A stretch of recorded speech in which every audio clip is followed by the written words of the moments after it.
সকাল সকাল স্কুলে যাচ্ছে বৃষ্টির মাঝে।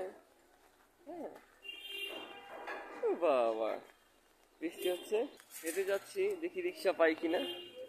হ্যাঁ, অনেক মানুষ যাচ্ছে, এই একটা ছোট্ট বাবু নিয়ে একজন ওয়েট করছে। হ্যাঁ, সবাই রিক্সার অপেক্ষায় আছে। আসলে এই যে জোড়া, হ্যালো,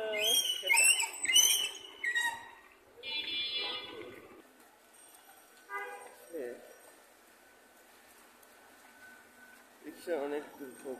আর আসলে রিক্সাটা পাওয়াটা খুবই কষ্টকর। হ্যাঁ, বিশেষ করে বৃষ্টির সময়। এই যে একটা বেবি যাচ্ছে।